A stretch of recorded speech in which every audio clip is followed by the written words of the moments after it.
So here we have the Mini Clubman on a 16 plate. I'm going to start off by showing you inside the boot, and then we'll hop in and run through some controls on the inside of the car from there.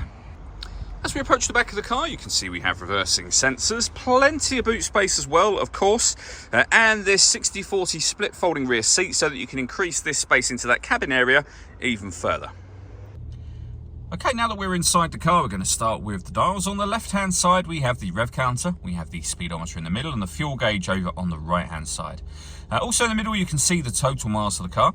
They are 41,246. You can change information displayed above that using a button on the end of the indicator stalk.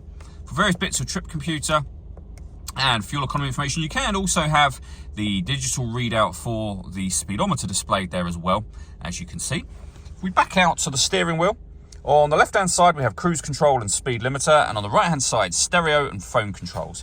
You'll only be able to use the phone controls after such time as you pair the phone up to the car, which is done over on the main screen in the center just here, under the telephone heading. And then from there, you can go down to Bluetooth devices and follow the instructions on the screen. We're not going to do that at the moment, of course. When it comes to music in this car, we have got the radio, FM, AM, and DAB as well. And you can listen to your own music under the multimedia heading directly above that. And as you'll see, we've got USB input, Bluetooth audio, and auxiliary input as well.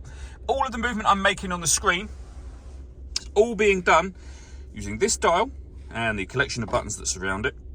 So the dial will do virtually everything. For example, you can rotate it to navigation, push the dial down. Within in the navigation menu, you can rotate it to any one of these options you want, of course, to input a destination, for example, or to your map. Push the dial down. As you can see, nice clear color display. We've actually done a video showing how the sat-nav works, which you can find on our website and also on our YouTube channel as well. Working our way down, we've then got the air conditioning. So you can determine the direction the air is being distributed in, the fan speed, and the temperature, of course. When you're happy with those settings, that button will turn your air conditioning on. Same button to turn it off. You can recirculate the air that's in the car. That's a great way of heating it up or cooling it down quickly, depending on the temperature that you set over here. Also got our heated rear screen down there as well. We can turn off our traction control. We start and stop the engine using this button. And this one turns off the stop and start, which is a different thing altogether. This car is designed to cut out when it's stationary in traffic to save you fuel. And that system is turned off when that light shows. We have our USB and auxiliary input, as well as a 12-volt charging socket, and then a 6-speed manual gearbox. All that leaves me to say is thank you for taking the time to watch this video. If you'd like to come and see the car in person and have a test drive, please feel free to call either of our MJA sites. We'd love to hear from you soon.